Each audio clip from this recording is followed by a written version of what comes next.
Welcome to the Reviews Without Remorse podcast with Joe and Dave. Be warned, the discussions in this podcast may contain detailed spoilers. For spoiler-free reviews of newly released films, be sure to check out our show on our YouTube channel. Enter at your own risk and enjoy the show. What chance do good movies have when Reviews Without Remorse does nothing? I am vengeance. I am the night. I am David. And with me is the man who understands The training is nothing. The will is everything. Joe. Damn straight. This is episode 131, and in this show we close out San Diego Comic-Con news with the following stories. The new HBO show Watchmen gets a more fleshed out trailer than the original. Westworld Season 3 got a trailer, and Joe and I will discuss. The Kingsman trailer has dropped. Seems it's a prequel to the Kingsman movies. Yay? Star Trek Picard shows us what they have in mind for the former captain of the Enterprise. Another new HBO show based on the His Dark Materials trilogy of novels. I think it looks interesting. And then, the 60s show was too campy. The 80s movies were too weird. Now Joe and I will cover the first of the Christopher Nolan gritty, realistic take on my favorite Dark Knight, 2005's Batman Begins. How are you, sir? I am excellent. I am very good and very excited to talk about this film, frankly.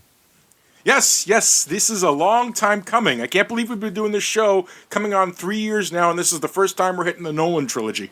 Seriously, and honestly, this is, I feel like I sort of say every week, oh, I'm excited to talk about this one, but this one especially, because you and I almost feel like you and I, this came at a time, it was right before you left, I think, before you moved away, and we didn't get a chance to talk movies as much as we do. Right. And you being the Batman aficionado that you were, I remember you being very excited about this film. But yes, I'm very excited to finally dive deep and talk about it. This is a sting up. Who are you? Who am I? If I knew the answer to that, I wouldn't be wearing a mask. Okay, Watchmen, the up-and-coming TV series on HBO. Created by Damon Lindelof, he of Lost fame, and that's not really a badge of accomplishment considering how that show ended. We had a teaser trailer a couple of months back, and just before Comic-Con, they kind of gave us a better idea of where they're kind of going with the plot. Now, I watched this trailer, and admittedly, a part of me is intrigued that they're playing around with this world the way that they are, that they're playing around with what happened after the big thingamabob. I guess it depends upon which way they're going. I don't know if this is going to be like a sequel to the comics or if this is going to be a sequel to the movie, because in the movie, it was, they faked Dr. Manhattan's powers, going amok and destroying the country and trying to get the country back together with that. In the comic book, they had faked an alien invasion, and we're using that as a means of getting the countries back together. And their idea of doing an aftermath to that is curious to me, and I like the look and the style of it, but there's another part of me that is just hesitant to really be all in on this. I feel like this is just a hard property to begin with to translate, and now to try to expand on that, I kind of feel like it takes a set of balls larger than an elephant's to try to pull off. You know more about this than I do. I really don't have anything intelligent to add, to be honest with you, because I watched this trailer at least twice, and I both times just sort of walked away going like, I don't know what to make of this. It looks like a whole big pot of stew. A lot of different ingredients, a lot of different tones, sort of all thrown in together, and I'm curious to see if it works. I'll check it out, but I can't tell you yay or nay. We all have our role to play. There are machines in this world, but not like us.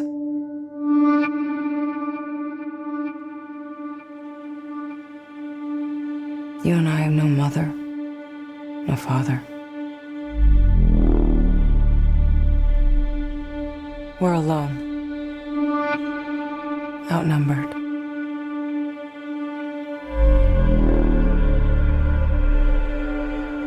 We have to be smarter than them. Or they'll find us. And they will kill us. Oh boy! So, it's funny, we never reviewed the second season of Westworld. That's true. That is true. And we did do the first season. And maybe we should. I'm thinking we should. Because I definitely needs a rewatch. That season was Season 2 was extremely involving. Yeah. Shall we say. It really was. And to be brutally honest, I'm still not through the second season, which was why I was sort of nervous to watch the trailer for the third. But I kind of felt like it didn't really tell me anything too specific yet. Probably nothing I was not expecting anyway. Like, I see where this second season is headed. And, the world is getting bigger. And that's kind of what this trailer was showing me for season 3. And it did pique my curiosity. I am sort of curious to see where they're headed, because it did. Again, they've played this thing so incredibly smartly. Is that not the way to say it? But they've played it very smart, and I see how they've given themselves a lot of different windows and a lot of different avenues to explore. So with that in mind, again, this series has been. I trust it. I mean, I trust it to sort of take me where it wants to go. So yes, color me interested for season 3, and I am gonna quickly get through season 2, and maybe we should discuss. Oh yeah, I think we definitely should. I could stand to do a rewatch of the seasons myself. Throughout time, our people robbed, lied, and killed. Until one day, we found ourselves noblemen. But that nobility never came from chivalry. It came from being tough and ruthless.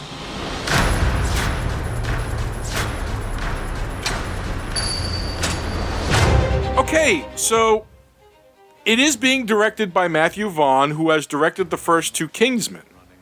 And I had heard that they were doing sort of a prequel to the Kingsmen, but wasn't really expecting it or much about it. The first trailer has dropped. It isn't coming out until like 2020, but hey, Joe, The Kingsman seems to be a movie that you kind of have a love-hate relationship with.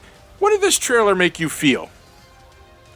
Very little, honestly. I kind of, if nobody pointed out to me, hey, go look at the Kingsman trailer, I didn't even know there was one coming out. So when I saw it, I was like, what? And as I was watching this, I'm like, boy, this does not feel at all like Kingsman, at all. So I'm wondering if they're going for kind of a wildly. I mean, there does seem to be some action, but not that super hyper realistic action. So yeah, I don't know what to make of it, frankly. So I guess I gotta just sort of wait and see. Yeah, I'm kind of feeling the same way about it. I mean, the idea of giving the origin of the Kingsman, I suppose, could be an interesting movie. Vaughn directing it, at least it'll look pretty and it'll be very kinetic. But this trailer didn't really give me a lot, That was really my feeling on it. Yeah, same here. But I will say that I think the concept is interesting, because yes. I almost wonder, when I kind of felt like the Kingsman movies when you saw them, it had. I almost felt like there was more potential to be tapped than we actually got. So this sort of creation idea, that could be where the sweet spot is. So yeah, I'm at this point I'm mildly interested. I would say I'm mildly interested myself. That's probably the best way of looking at it. So we'll see how that pans out. But tepid interest right now. Have you ever been a stranger to yourself? Many, many times.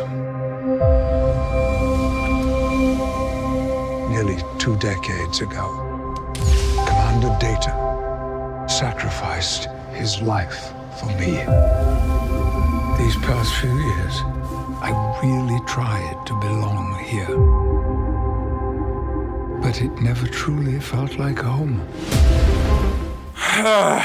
Star Trek Picard. Yeah. Now, there's a story to follow up with Picard, and it seems like they are referencing that in this trailer. The last Star Trek movie in the original generation, the next generation, excuse me, had Data sacrificing himself to save Picard. This trailer makes that quite obvious if you haven't seen that movie. So the idea of a follow-up to that and to see, what happened to Picard years later, I kind of dig the idea of that. But you know what really turned me off the most to this trailer? As I'm watching it, I'm thinking to myself, this is the same team that's doing Star Trek Discovery. They have not impressed me at all. You could tell by the aesthetic and the action just how much that aesthetic of Star Trek Discovery is involved here, and every time I see it, it just turns me off. And even the handful of moments that are fan servicey, like when 7 of 9 shows up, and then later on Data shows up, or at least a flashback of Data, or whatever it's going to wind up being, I just felt empty. I really didn't feel anything. Not to mention the fact, it feels like they were trying to make sure that, oh no, this is an ensemble cast. This isn't just, Patrick Stewart. This is a bunch of people. Patrick Stewart is just kind of like the old man that takes all these people under their wing and so on and so forth. Like, I don't care about these people. I care about Jean-Luc Picard. I care about Patrick Stewart. And you're not going to convince me in a trailer to suddenly care about all these people or this strange woman that may be a Borg or whatever the hell they're going for in this. Nothing. I feel nothing here. I look at this and I say, it's pretty, it's slickly produced, and as a Star Trek fan, I feel nothing. Yes, I agree with you wholeheartedly, and I also felt pretty much exactly the same way. I felt like even if this does look mildly interesting, they burn through all the goodwill I had for this Star Trek incarnation real quickly. I know it's the same crew behind it, who have a disdain for Star Trek and science fiction in general. Unless somebody says to me, "Oh, you have to give it a chance," it's not going to grab my interest. Gentlemen, there is a war raging right now with the Magisterium, between those trying to keep us in ignorance and those willing to fight for truth and freedom. Who will stand with me? This kind of heresy is of the highest priority to the Magisterium. I need to know where he's going and what he intends to achieve. Gronk was packing up to leave. His Dark Materials is a popular trilogy by Philip Pullman. And this is a miniseries of sorts that is being produced by the BBC and HBO. And it's extremely popular. People love it a lot. And there was an attempt to make a his Dark Materials trilogy movie back when Harry Potter was the big thing. And it failed miserably, the first one. And this is a reboot of sorts. And about the only reason I'm even bringing it to your attention is, it's got a decent-looking cast. It's got, James McAvoy, and it's got Daphne Keane, who we last saw as Laura in Logan, as little X-23. Yeah, 2 X-Men alumni together. Yeah. And the other thing about it is I don't know much about it. I've never read the novels or anything like that. But I guess this kind of steampunk magic world, I kind of have a little intrigued. Yeah, I tell you, I don't know anything about this one either. So I again, I'm sort of grasping at straws here. Ironically, you know what I did notice from watching this trailer? I frankly was just getting more frustrated with how trailers are done lately. Because in what respect? Well, meaning like I was watching the trailer, it was getting my interest, and I was kind of, I mean, this is obviously a series that is going to appeal to your sense of wonder, to it's very peculiar, it looks very clever, and it's the kind of thing where I felt like this trailer should have been kind of slow, methodical, quiet, and kind of crept up on you.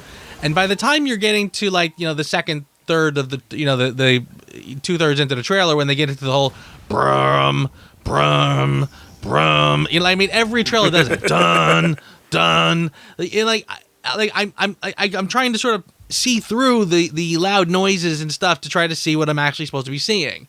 So right. So again, honestly, I the only thing I walked away from with this was trailers are getting really annoying, and I wish they would sort of tailor them a little closer to what the source material is. Having said that, it does look interesting. I do like the cast, so okay, I'm open to it. I am too. It is not expected to premiere. I think, is it 2020 when it's supposed to premiere? Actually, no, it's supposed to premiere at the end of this year. Well, no kidding. Okay. All right, that seems pretty fast, but that's okay. They've already got 2 seasons set up, and there's 3 books. So who knows how they're planning on doing this? It'd be very. I am curious. They're spending a lot of money on it, so we'll have to see what becomes of it. Tell us, Mr. Wayne. What do you fear?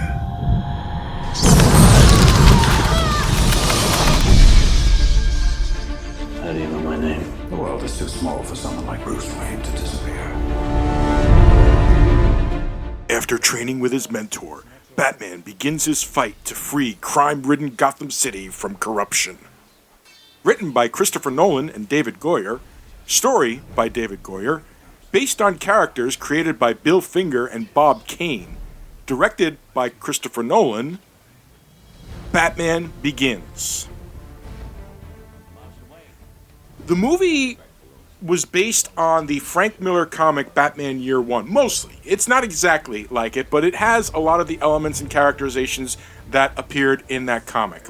The comic had Catwoman and a couple other things in it. It didn't have Scarecrow or whatever. But, holy crap, the first time I saw this movie, I went in very low expectations because I was like, well, what the hell is the guy who did Memento doing, a Batman movie? And at the time, that's really what he was known for. He had done Memento. That was the only movie I really knew of him. At the time, I think he had done Memento and Insomnia, and I hadn't even seen Insomnia yet. And this was his thing. So I was like, okay, whatever, I mean, the guy did good with Memento. How bad could it be? Holy crap. When the ending happened, I was crying. Literally. This isn't hyperbole. This isn't me making stuff up. I was crying. I was like, holy smokes. They got it. Somebody finally got it. This, to me, is an excellent... This is Batman's 1978 Superman as far as I'm concerned. Okay? If we have said on many occasions that when it comes to comic book movies, the benchmark is the 1978 Richard Donner, Christopher Reeve starring Superman. This is Batman's equivalent. As much as I enjoyed some of the stuff that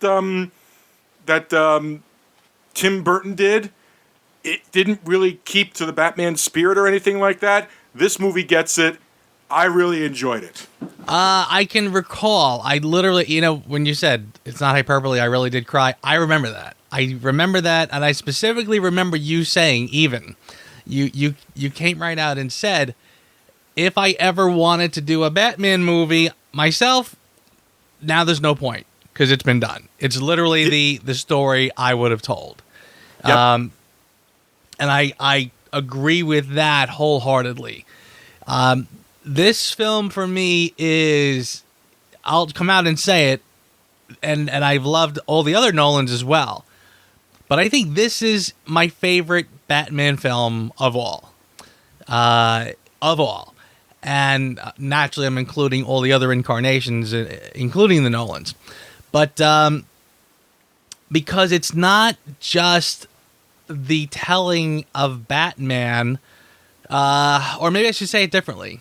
It is the telling of Batman, and it includes the sort of Rocky Balboa story within, where it has the elements of getting knocked down, as they say, and picking yourself back up to survive a traumatic experience and rise up and conquer your demons, quite literally. So, yeah, I think this film is spectacular, and I've been a fan ever since. It's not perfect.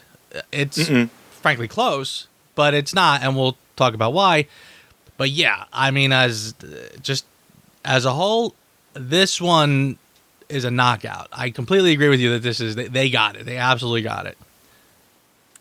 Now, this is a 14-year-old movie, but we are going to go into spoilers from this point forward. So if you haven't seen it, we recommend it. But now it's time to get into the spoilers. Yeah. Okay. Now, not only does it give an origin for Bruce Wayne, for Batman, for Alfred, but it also gives kind of an origin to Gotham City. It gives an origin to Commissioner Gordon, James Gordon in this case. He's still Sergeant Gordon at the beginning of the movie. And just the general idea of what Gotham is and how it was before Batman came along. The theme of fear is prevalent throughout the entire movie, about overcoming your fear, about facing your fears. Just the idea of, and so having Scarecrow as one of the antagonists was just a perfect thing as well, as far as I was concerned. The plot is straight. I mean, we don't even see Batman. Here's a credit to something.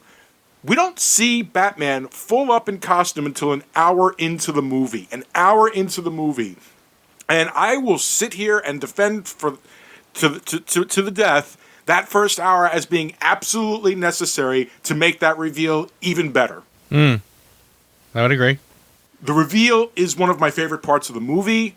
The costume, I feel, works. I don't know about you, Mr. Costume Commander. Well, I'd like to get your feelings about the costume first before I go a little further. I've always felt the costume is very good. I would give it a serious B+. The Batman costume, I sort of concur, is a little tricky. And obviously the costume has sort of gone through incarnations over the decades. But yeah, I kind of find that sometimes the best costume in print is not the best costume to function.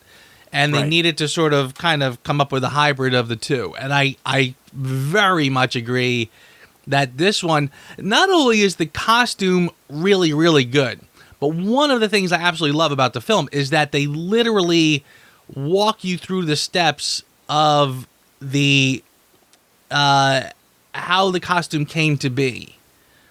Like a subtle little thing. Like there's a shot of him. He's eavesdropping on a conversation outside a window. He's got the little walkie-talkie up to his ear, with the little antenna sticking up. And he kind of pulls his hood down, and the hood sort of flops over the thing, almost pointing to the bat ear. Sort of creating the peak of which will be the bat ear. And then, of course, like in the next scene when he's putting the costume together, there is, you see him slipping the radio wire into the little ear of the cowl. So I absolutely love how the form and function and the look really does come together perfectly. The Kevlar suit, that whole thing, the memory cloth. I mean, it really, they put a lot of work into that idea. So seriously, I almost feel like this is sort of like a really great treat for somebody who is the costume commander, because they really got into the whole idea of what and why and how the costume works. So A+ for that. Every inch of the costume is based on learned experience, down to the scallops on the gauntlets. Yeah. Like they show a practical use as to why he added it to there. Originally, it was just, because it looks cool. No, now they're using it as an actual weapon. Yes. The the coloring, the choice, the look, the theatricality of it all. The fact that he had to get two separate pieces to actually make the cowl in order to throw people off as to him getting it. All those little details are beautiful, brilliant stuff, and grounds the movie much more than most movies have gotten before. In many ways, as I was watching it, I was thinking to myself, you know what? This came out before Iron Man. Why do I feel like this movie was a direct influence on the first Iron Man as well? Yeah, big time. I'll even take you one better. I think it's an influence on Casino Royale. Yeah, the first Daniel Craig James Bond, big time. Well, certainly. I mean, it was not long after this movie came out that Quentin Tarantino was the one that said, they should just start with Casino Royale. I remember that. I actually remember that. This movie basically did really start the reboot craze, did it?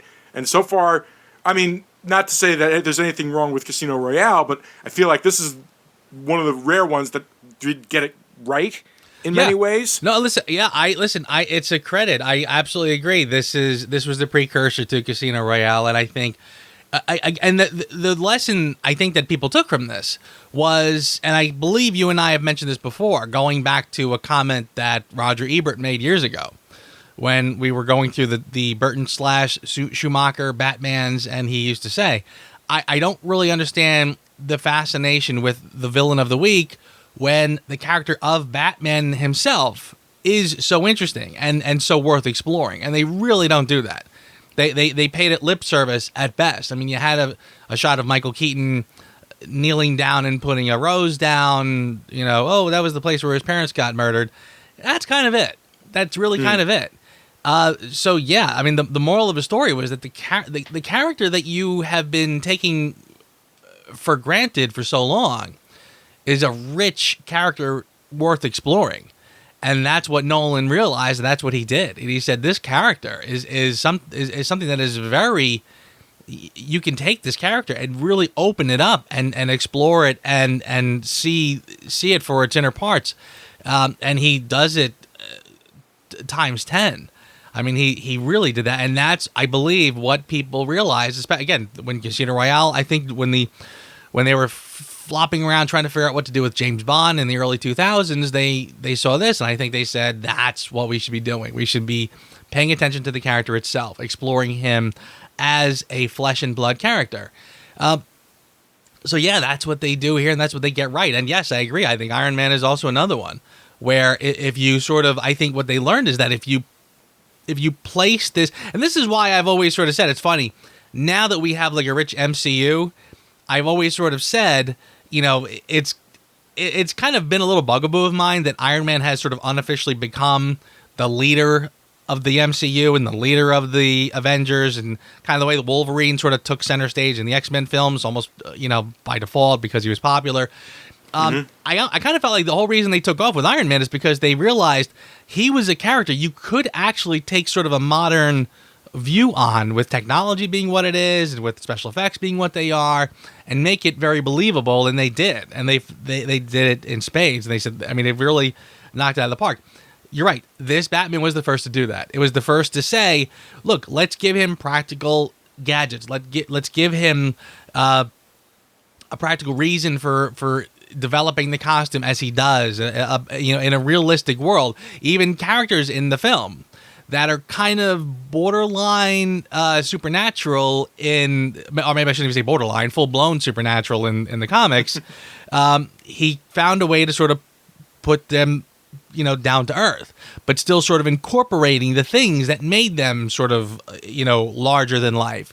So, yeah, I mean, again, I think Nolan strikes the perfect chord with this, where he really, he finds a way to make it believable. And again, by making it believable, you make it something to get excited about. Even down to the Scarecrow's mask. I first saw the Scarecrow mask before I saw the movie, and it's like, well, if they're going for gritty realism, what is with the deal with the mask? Why is it? And so on and so forth. And even his little explanation to Falcone about how, I use it for some of my therapy sessions, the loonies, but it's like, okay, you know what? Fine. I'll buy that. I'll take that. I will absolutely take that little bit.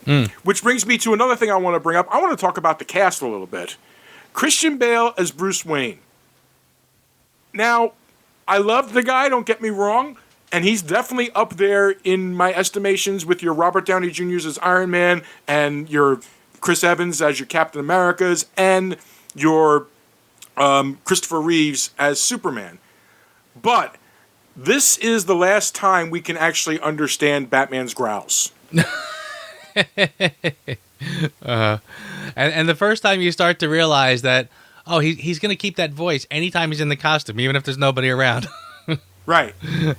Which, fine. I get it. It is the one thing I actually liked about Batfleck, as people have been calling it.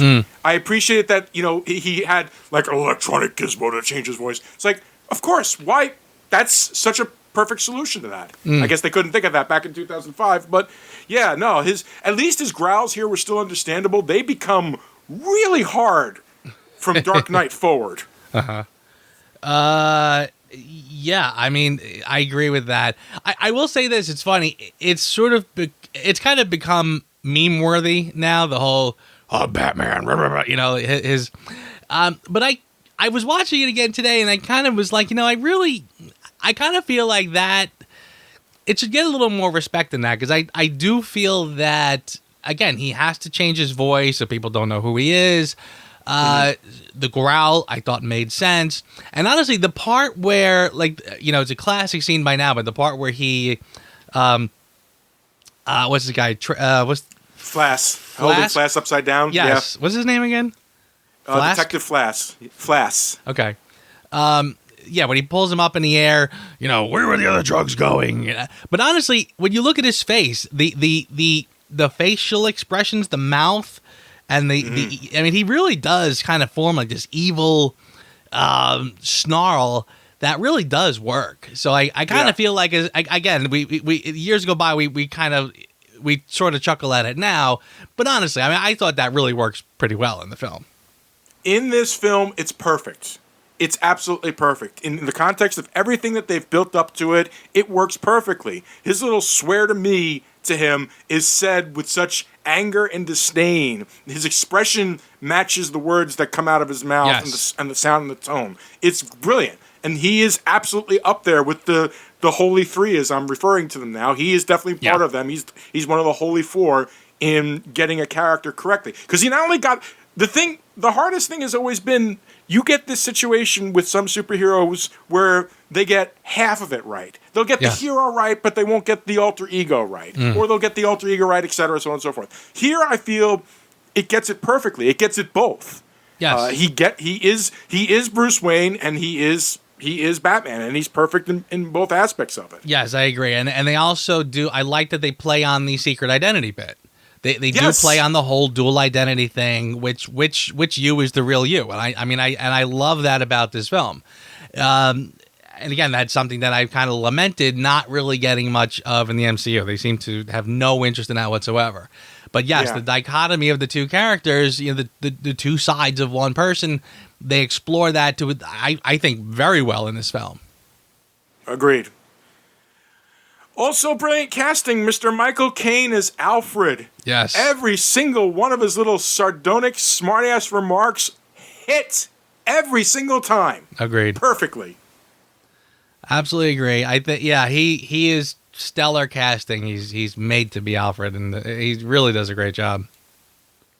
No offense to anybody else, but Caine, he's my favorite so far. Gary Oldman is Jim Gordon. Yes. I have no complaints there. Absolutely. That mustache is ridiculous, but yeah, I have no complaints. Honestly, I love the idea that he looks like he did in the comics, and it's funny. I feel like we've never really gotten that we've sort of grown up with that look of him in the comics, and they never wanted to sort of play on that in any of the films. And I've never quite understood why. Maybe the mustache, post 70s got a little passé, but honestly, I love the fact that he's got that look in this, and it works great. I agree. He does definitely have the look now. It's weird how the mustache... this is not a detriment to the actor or even to the characterization of Jim Gordon, but there's just something about that stash that just every time I see it, I giggle. I just giggle uncontrollably. I don't know what it is. I've seen too many 70s porns, I think. Seriously. Cillian Murphy as Dr. Jonathan Crane. What a creep! You know, him, I was kind of, even watching it today, he's the kind of guy who I think is a great actor. I remember feeling like he looked very young for this role. He looked kind of boyish, frankly, even from the get-go when he's on the stand. And I remember just thinking, again, just he looks like he's in his late 20s at best. And I kind of felt like you probably needed somebody a little older for that role. Having said that, he is a very effective actor. And I like his return 2 films later, frankly. Well, actually, technically, he's been in all 3 films, really. Yes, he was. Yeah. He's been pretty much a mainstay of Christopher Nolan movies pretty much since. Yeah. Like, Nolan loves him. Sure. And with a good reason. Again, he's very good. But I like him better in the other roles. This one I kind of felt like, a little older character would have worked, I think. I'm going to agree with you a little bit there. He did seem way too young to be a quote-unquote foremost authority on criminal psychology. Yeah. And he was. According to what I've looked up, he was like 28 at the time. So I can actually see where you're coming from. Still, he filled out that costume beautifully. I loved how they gave him like just a little bit larger sized suits just to give that really sinewy look to him, to give him a real scarecrowy look. I had read about that they made his costume just a little bit bigger than perfectly fitted. That's interesting. Nice Okay. little touches like that, right? Yeah. Yeah, that is the thing about this film. I feel like there is no detail that is an accident. He really every inch of this film is something to be savored. Indeed. Next, we have to talk about Rachel Dawes, created specifically for the movies. Look, Katie Holmes is a pretty lady, and every once in a while she was okay, but most of the time she had this kind of smug smile on her face that just annoyed me. Yes, I agree with that. It is, yeah. She's the one. I think most viewers would agree that you just sort of have to get used to the fact just she's there, get used to it, move on. Yeah. I don't Except really. she's kind of a linchpin. Well, her character is, yeah. I'm just saying, just deal with the fact that it's the actress, and honestly, I don't mind her too much because her character, it's one of those where I can't tell watching the film if she's meant to be strong and capable or a damsel in distress who just thinks she's strong and capable. I kind of feel like if you look at it in the latter way, it kind of works. You know, like, again, I don't see her doing all that much in the film. She's kind of like, look at me, I'm tough, and I'm going to stand up to you, and nobody really calls her on it until somebody finally does, and then she's just a total damsel in distress. So again, it's almost like that could have been Nolan's plan all along. I'm not really going to make her strong. I'm going to make her think she's strong, which will require her to get into a lot of trouble and therefore needs to get rescued. Fine. In that respect, whatever, fine. But yeah, I think they seem to try to correct the mistake in later films. And by then, it's almost like too late. Well, we'll get to that when we get to the Dark Knight. Exactly. But yeah, she's not great in this film, but I can live with it. How magnanimous of you. Morgan Freeman as Lucius Fox. Boom. I mean, yeah, exactly. Slam dunk. Like that casting. I heard all the casting going on, and I was like, oh, Morgan Freeman, Lucius Fox? Okay, that works. Everything else was kind of dicey on. Everybody else has proved their part as far as I'm concerned. But, Lucius Fox, perfect. But, Morgan Freeman, what the hell do you expect? Slam dunk. He's come a long way from Easy Reader from Electric Company, hasn't he? He sure has. It's kind of amazing career he's had. Now, I'm going to cover this quickly because he was also very quickly, but Ken Watanabe, Mr. Let Them Fight, as, and I'm doing air quotes, Ra's al Ghul. Okay. I thought that was a fairly reasonable bait and switch, frankly. I remember... That was a beautiful bait and switch. Yeah. I just feel like he was underutilized as a character. Kind of. And honestly, you know what? I remember I wish he was a little more well-known at that point, because honestly, I think the only issue I had with it, and I'm kind of going back to the first time I saw it, he was sort of like a no-name actor. He didn't say very much in the film. So it was almost like you kind of knew going in that he's not the big baddie. You sort of knew that Liam Neeson would be. So again, not a grand slam in that respect, but I still like how it plays out in the story. I like the idea that I think what is a little bit of a twist is the idea that Ducard's character is essentially the puppet master, and he sort of puts these guys in front of him, saying that's Ra's al Ghul. He's the one, whatever. Like he's the great and powerful Oz. I'm the guy behind the curtain. So that was that. I like that. That worked really well. I'll agree with you on that. The biggest movie he had been in up to that point was The Last Samurai. That would have been known by Western audiences. That's about it. He'd been mostly Japanese TV movies and things like that. So yeah, I could see that being a good source for you. I only knew him from The Last Samurai, so I was curious about it. And when the twist actually happened, I was actually very satisfied with that. Which brings me on to talking about that twist, Mr. Liam Neeson as the actual Ra's al Ghul. Yeah. And again, I remember, I thought it was great. I mean, I'll sort of let you run with that one because I know you're very much more familiar with the character than I am, but I remember kind of feeling like that he worked perfectly well. And that it's almost like this was similar in a way to the thing they tried to do in Iron Man 3 with the Mandarin. But here it works. There it kind of fell flat. Here it worked really well. The character of Ra's al Ghul, which is how it's pronounced in the comics, and even if you watch the Batman animated series, that's how Batman refers to him, is really Batman's most dangerous villain. More so than the Joker. The Joker is chaotic and he's tough to deal with and he's murders indiscriminately, but there been no other villain that could match Batman both intellectually and physically like Ra's al Ghul. And when I first heard that they were making Ken Watanabe Ra's al Ghul, I was like, well, that's kind of sad because, Ra's al Ghul is supposed to be immortal.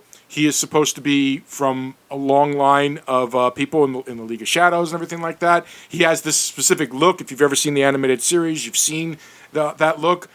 And it kills me that it never occurred to me that from the first time you see Liam Neeson's character, that he looks exactly like the Ra's al Ghul character does from the goddarn comic and the animated series. I missed it. I was one of the few people that actually didn't realize he was Ra's al Ghul until he said it was.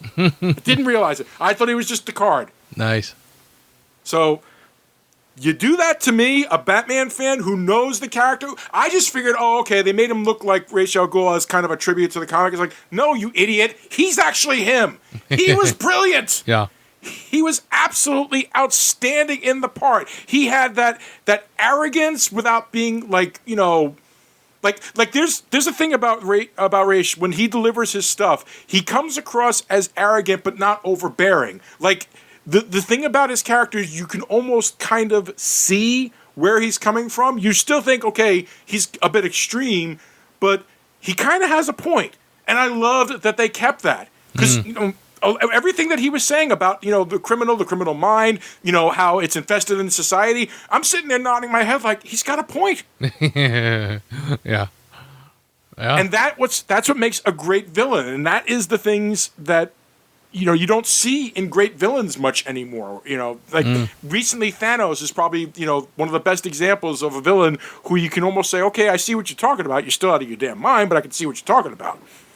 Yeah, agreed. I think this is his best role. I think I think it's my favorite Liam Neeson role ever.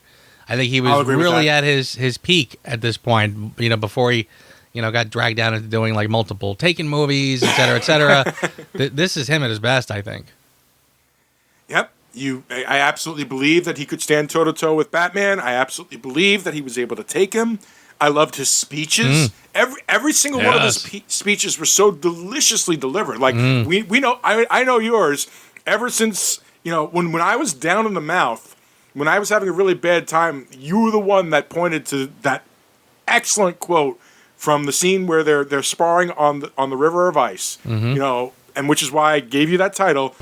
Your parents' death was not your fault.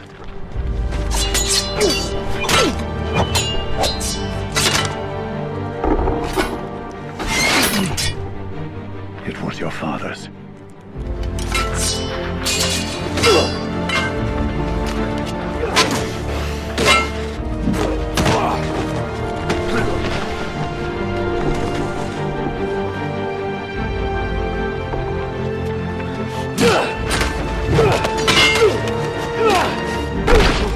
Anger does not change the fact that your father failed to act. A man had a gun. Would that stop you? I've had training. The training It's nothing. The will is everything.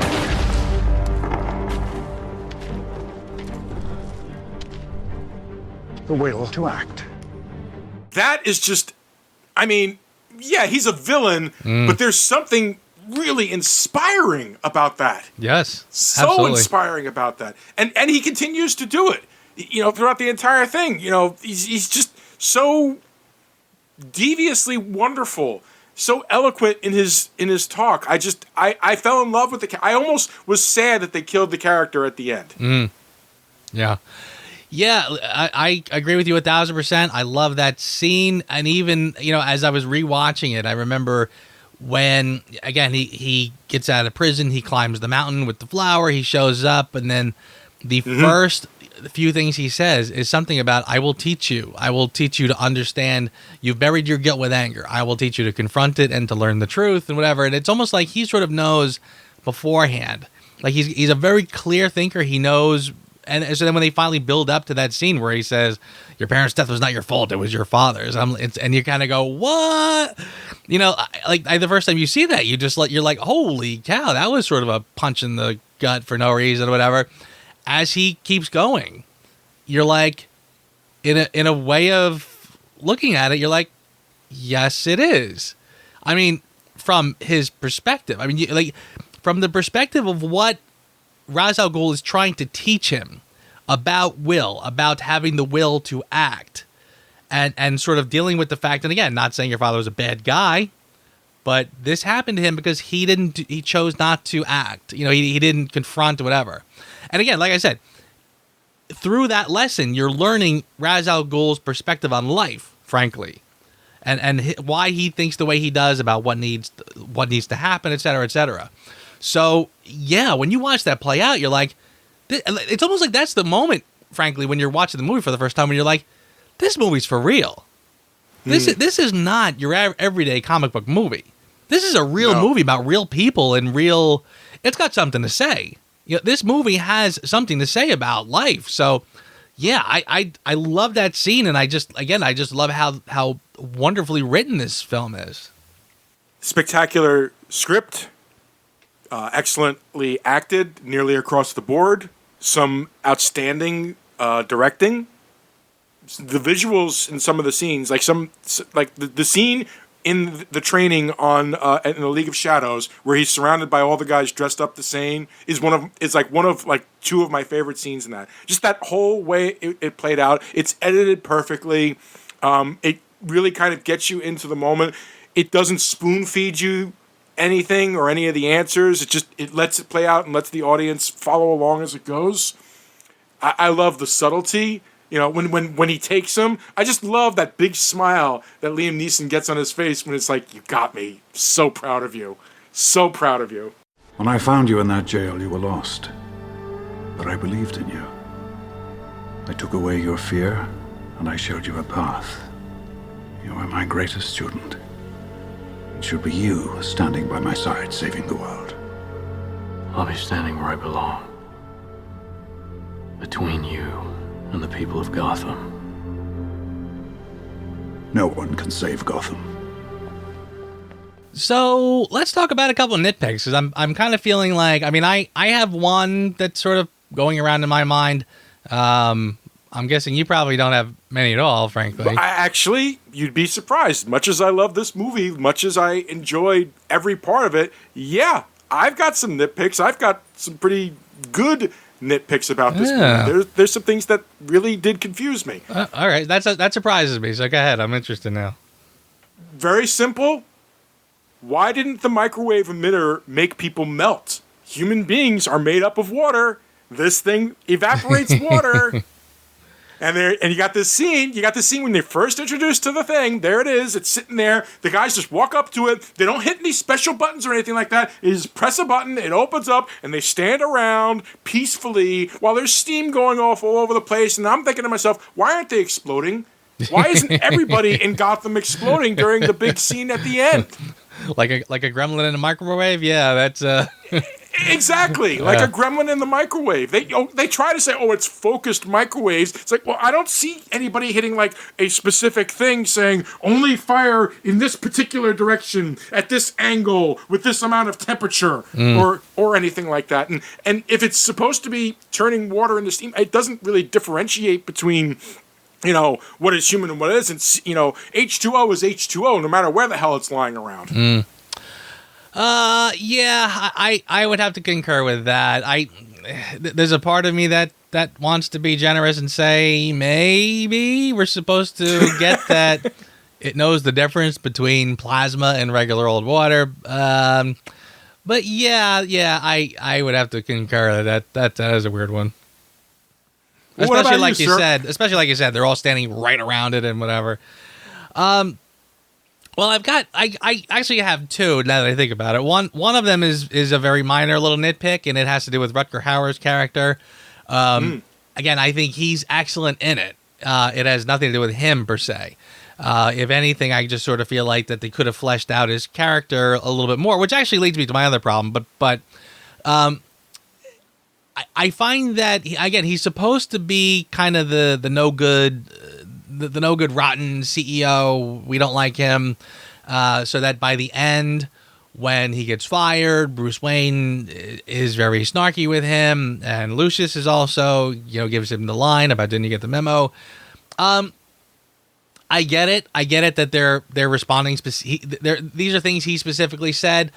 I never felt like though that they didn't really make him bad enough. Like there were scenes in the beginning, like when Bruce Wayne's parents are killed, he says, we'll watch the Empire for you. I'll be here waiting when you're ready. I thought that was very nice. And I remember thinking like, even as his character started to play out and we see him in the boardroom and somebody says, well, I don't think Thomas Wayne. And he goes, I don't think we need to worry about what Thomas Wayne would do. That was 20 years ago. Yeah, I see that that's supposed to make us not like him very much. But on the other hand, I was watching it kind of feeling like that's actually fairly reasonable. I mean, it is 20 years past. The company does have to move on, and they need to make, as he said, responsible decisions and consider our shareholders. So that really didn't bother me much. And then finally they get to the point where he's down in, I mean, I guess you find out that they did something with this emitter. The emitter got stolen. And even then, you're not even sure, was he up to no good? Then he goes down to Lucius's area, fires him, says something about it, and Lucius goes, isn't that illegal? So yeah, we're supposed to get that he's a baddie. But I still never kind of felt like he was bad enough to, again, by the time the ending comes, and they shit can him and didn't get the memo. I mean, again, that they're being very snarky to this guy. We're supposed to revel in the idea, ooh, they got that no good SOB. I didn't quite really get that. I felt like that you needed to sort of play him up a little more before I'm going to really start to delight in the fact that he's getting fired. But again, kind of a minor little nitpick. It's funny that you say that because I've kind of felt the same way. I always thought to myself, why is this guy, such a villain? Why is it that this thing was even created to begin with? I mean, they try to give an explanation, it's like it's supposed to get rid of the enemy's water supplies, but I was never really satisfied with that. And I kind of feel like maybe there's like a missing thing where originally he was going to sell it to Ra's al Ghul, and he decided to like up the price or something like that, so Ra's just said fine and stole it. That's kind of what I feel is the missing scene in this that would flesh out his villainy a little bit more, and actually would parallel very well with what happens in The Dark Knight Returns if they had done something like that. Yeah. But we'll get to The Dark Knight Returns in 2 weeks. But go on, I'm sorry. But actually, right, and you said the word, it feels like a missing scene, sort of. That's kind of my other issue with the film. And put it this way, even from the get-go, from the time the film starts, it seems to me like it's edited very quickly. It almost seems like they were trying to sort of trim it down. And this is a good 2 hours and 20 minutes, this film. So it's not short. I get the impression that Nolan probably shot a good 3-hour film, if I had to take a wild guess. And quite frankly, personally, I would love to see that cut. I'm sure it does not exist. I'm sure it's just in the mind of Nolan. But from watching this, I get a sense that he had a longer film in mind. And when it came time to get it cut down, instead of eliminating whole scenes, although that he probably did that as well, there are existing scenes that just seem like they just trimmed it so tight. And I find it to be very noticeable. Like I said, even this scene in the beginning with the two kids running around and Bruce falls into I feel like he falls into the cave in a matter of seconds. In a scene that looks like it could have played out a little bit at a little more leisurely pace. When I was watching it today, by comparison, you ever listen to a podcast on your iPhone and they have like a setting where you can listen to it like 1.5 times as fast or 2 times as fast or slower? I kind of feel like it's like you're playing it 1.5. Like it's just a little it's just a little quick. You know, and I feel like there are several times in the film where I feel like it's cut really quickly and they're trying to just sort of get through something very fast to get on to the next part. Because there is, I mean, again, you can see there's a lot of stuff in the film. And again, like I said, I feel like this film could have been like a 3-hour film. And this would have been one of those cases where, unlike Once Upon a Time in Hollywood, I think I would have enjoyed it much better if the film was longer. I think I would have too. And frankly, since you're mentioning it, that's actually one of the other things I had a problem with, is every time there was a hand-to-hand combat scene, I couldn't see anything. Yeah.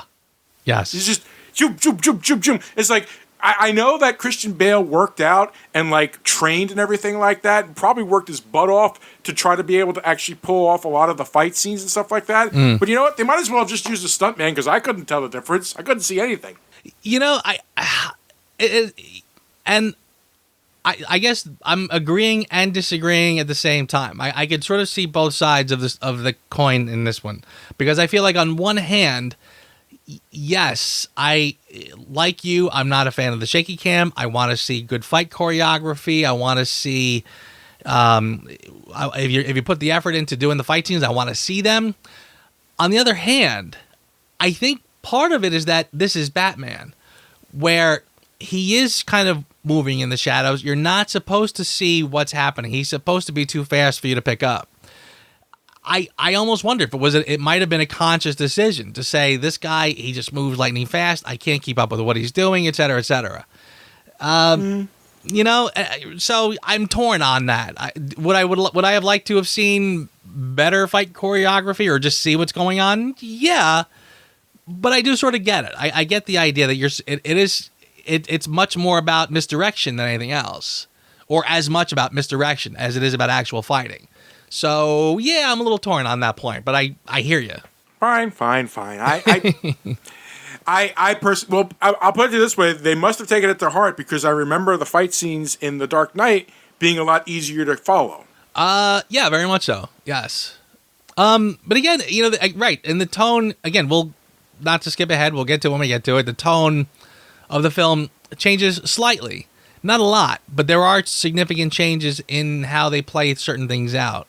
But yeah, I think for now, you know, it kind of, you know, one of the things that I don't know if I would call it a slight, I would, not necessarily a bad thing, but I do recall, I felt like the model work here, they're obviously doing models of the Narrows, of that section of Gotham.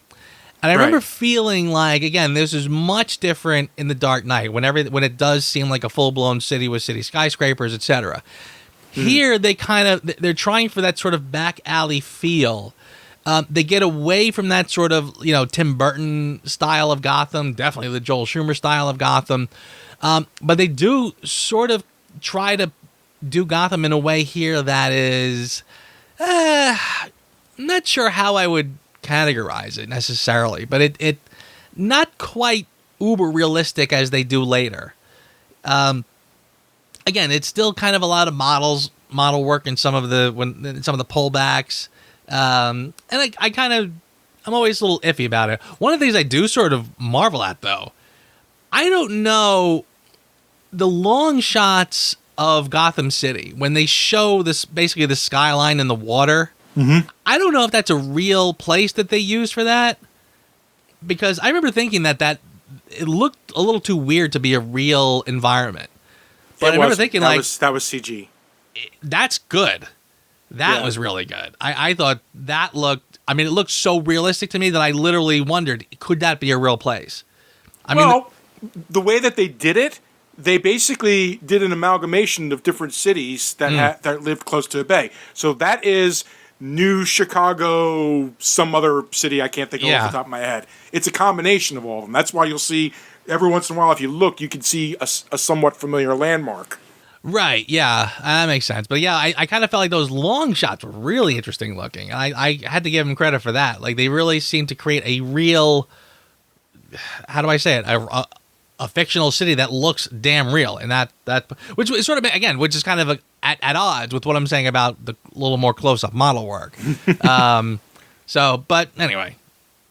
You know, not all the model work was bad. I found a lot of the model work that they used for, like, the scenes with the tumbler were really, really good. It was nice to see practical model work in the movie. Absolutely, yes. There's only a couple of shots that looked a little weird to me, but you are right. They're spectacular when they do that. And by the way, when they show the League of Shadows hideout up in the Himalayas, wherever that is. Yeah. That was really good. And when they blow it up, it looks pretty damn realistic, I thought. They told me there was nothing out there. Nothing to fear. But the night my parents were murdered, I caught a glimpse of something. I've looked for it ever since. I went around the world. Searched in all the shadows. And there is something out there in the darkness. Something terrifying. Something that will not stop until it gets revenge.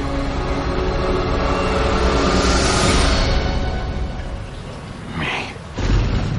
We're actually running a little over, so it's about time to give it a little score, my man. Is it really? Okay. Hell yeah. Time flies. Time most certainly flies. Yeah. Especially when you're talking about a great flick. I'm going to let you go first, sir. Listen, I agree wholeheartedly with you in terms of that. I think this is to Batman what the original Christopher Reeve, Richard Donner Superman was to Superman. I think this one is as close to a realistic depiction of Batman. I think it really understands the character. I think there are so many things about this that they nailed, and the fact that they did sort of put it in a realistic world.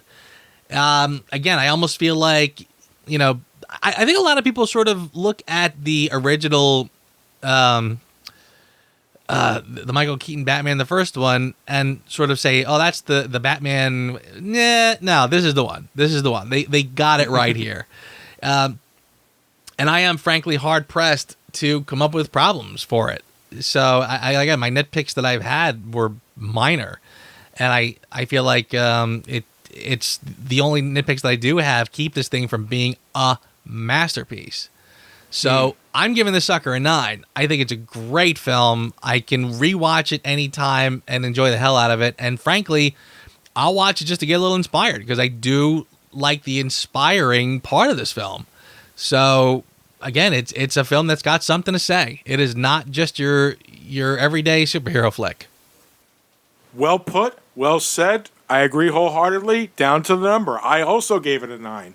It is nearly perfect in a Batman movie. It's funny because we gave a high mark. We gave very high marks to the first Batman, and I gave high praise to Batman Returns. I don't remember what the number was, but I know it was pretty high up there. So some people will probably say to you, well, wait, if this is the perfect Batman, why are you scoring it similar to the stuff that you admitted wasn't a perfect Batman movie but was still an enjoyable movie? Because just that. Those were enjoyable movies on their own. As Batman translations, I've said it 1,000 times, they were terrible. This is the perfect Batman translation. And it has not been topped since. And I don't think it will ever get topped at this point. I don't even think Nolan could top himself at this point. You have the introduction to the character. Like, you know how people say that they're tired of Uncle Ben dying every time they reboot the Spider-Man movies? Yeah. I kind of feel like that if they start off, if Matt Reeves starts off his new Batman movie with the death of Thomas and Martha Wayne, I'm going to feel like, you know what? Kid, you're already off to a bad start. Right. If I see the pearls bouncing around the ground again, you're already off to a bad start. Yeah. When it was done the first time by Burton, it was fine. But here it's like, okay, this is it. This is perfect. This is absolutely akin to the scene where Superman has just built his Fortress of Solitude and asked, "Who am I?" And Jor-El explains to him who he is. Those are like the key pivotal moments for both characters as far as I'm concerned, and they've already been done perfectly. And anybody else who tries to do them from this point forward, as far as I'm concerned, that's hubris and arrogance. Screw you guys. They got it right. I'm with you, my friend. Which brings us to Who Asked You? It's funny. You actually just reminded me of one little nitpick I did have, and it has to do with the death of the Waynes. I remember feeling like I wish the kid was a little more expressive in that scene. I frankly wish. I mean, honestly, I felt like he was fine right up until the actual shooting, and he just kind of sits there and he's almost expressionless. And I remember thinking, like, I wouldn't have minded seeing this kid actually scream out loud, like scream in terror. Because again, this is a life-changing experience. So I was little down on that. I mentioned Rutger Hauer real fast, but I kind of felt like that leads me to my real Who Asked You, which is honestly the editing.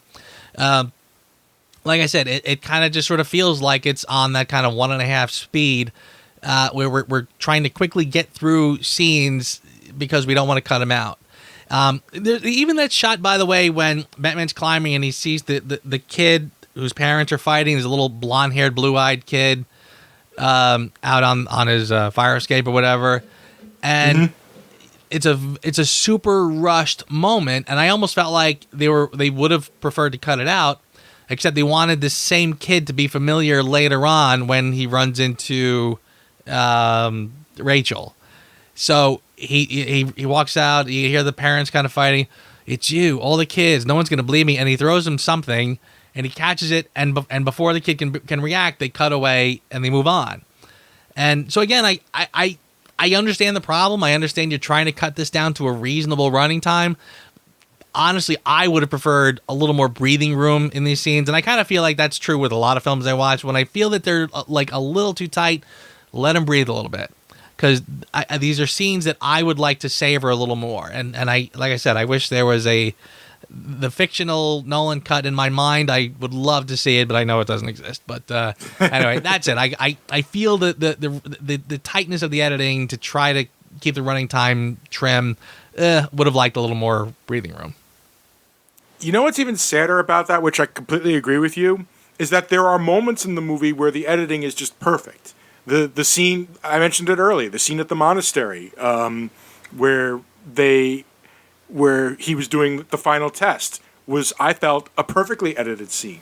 And his first full appearance as Batman, I also thought was a perfectly edited scene. Yes. And yet you are right. There are moments where it's just like, okay, we got to get through this, okay, now he's up here. It just felt like too much. I wrote down specifically, the fight scenes are almost too chaotic to follow. And I'm sticking with that as my Who Asked You, which kind of goes in line with your editing, because it is true. There are moments where the editing is beautiful and brilliant, and then there are moments where, like, you can just feel like we got to keep it down under 220, so let's just, rush this in here because it's needed for the plot, and we just have to hope the audience catches it. Yeah. I agree. It's they give you just enough to sort of get what's going on, but honestly, it does sort of get lost in your mind a little bit. I'm even kind of flashing back now, when Rachel does meet up with this kid, and they kind of play. I don't know why the kid's there. Is it to amp up the tension Human a little element? bit? I don't know. Yeah, just a kid in peril, so it just sort of amps up the yeah. Okay, I get it, but again, if you got it, and it feels like. Once the kid was in those scenes with Rachel, they couldn't take him out again, so they had to leave the other part in. And yeah, like I said, it feels like they painted themselves into a corner in that respect, and it's they didn't leave themselves a lot of room to work. No, they certainly didn't. By the way, that kid would grow up to be in Game of Thrones. Oh, very good. So there's your Game of Thrones connection you're always looking for. Very cool. Sort of looking for. So, how about? Oh, go right ahead. Who's go going? ahead and ask me. Who's going? Let's hear it, my friend. His first, for your consideration, I absolutely love Batman's first full appearance. It is beautifully edited, well done, really gets the character across very well. No matter how many times the guy yells out, "Where are you?" and Batman hisses, "Here," I still giggle every time it happens. But for my consideration, I'm giving it to Hans Zimmer and James Newton Howard's score. I thought the score for this movie was absolutely outstanding. Every little beat, every little moment that they used their score, whether they were using it sparingly, I love the horns, the little wah, wah. I love that. I love all of that. I feel it's perfect for not only the tone of the movie, but for the character as well.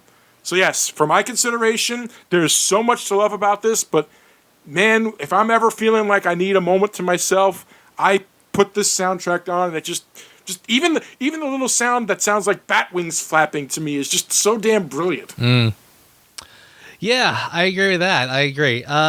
For me, this is one of those cases where it's so hard to pick out one thing, because again, I really do feel like overall this film is so masterfully done. The casting is amazing. The way they tell the story is spot on. And it is so great to get a real take on the Batman legend. So what I'm going to pick out is almost more like just sort of digging around a bunch of pearls and picking one out and highlighting it. But since I am the costume commander, I am going to talk about the costume. And I really, really love the way they incorporated into the story. Again, this was really a story about Batman. I mean, it's a story about every little aspect of his personality, how he does things, and why. It's one of the best origin stories I can recall. Because, again, I've seen really good origin stories where the character will go through an arc. I kind of feel like this one takes that to another level, where you really do see him evolve as like an angry youth, just wanting revenge, to putting some actual thought. He becomes a criminal himself to understand the criminal, to understand which part to sympathize with, which part not to. I thought that was absolutely amazing. And sort of just along for that ride is him developing his costume.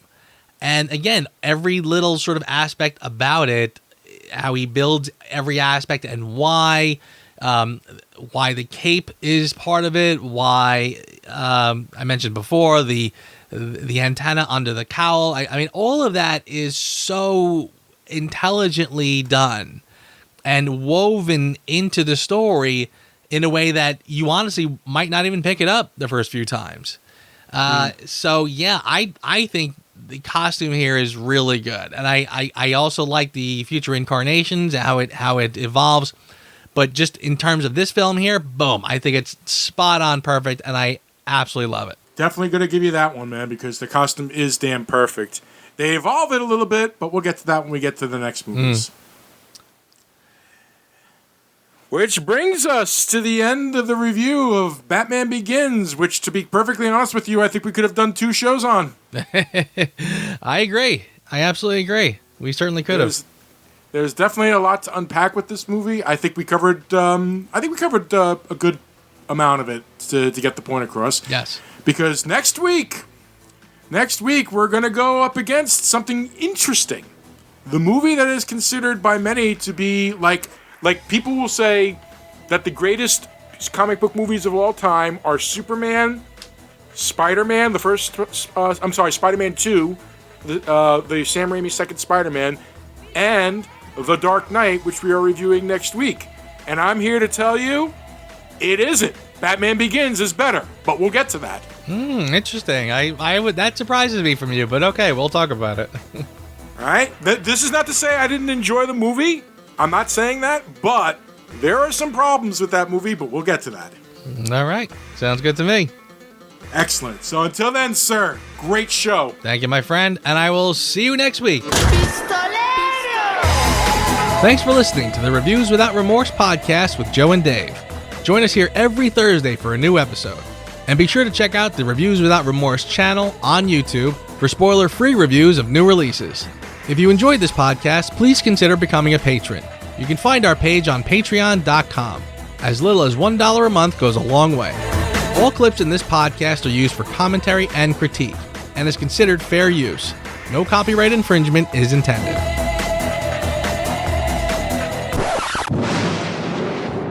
Scarecrow, check. Two-Face, check. Joker, you better be sick or dead in there. I you not. I remember thinking it would take a man 100 years to tunnel out of Arkham. What the hell? The Joker did it in just 2 days. Clearly, I got trouble with the math. Think you can escape through the sewer line, huh, Joker? Not with the Batman on your tail. Ugh, smells like Batman forever. Sucker! But what we didn't know was that the Joker hadn't actually left yet. Buffalo wings, do your thing.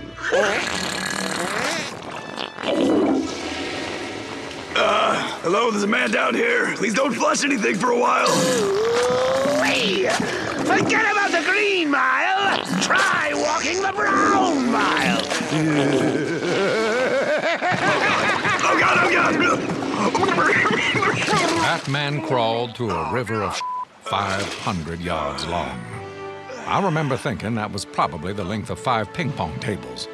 Again, not so good with the math. I remember thinking you'd have to be pretty insane to play a joke like that on the Batman. Oh, come on. Then again, I remember thinking that was pretty damn funny.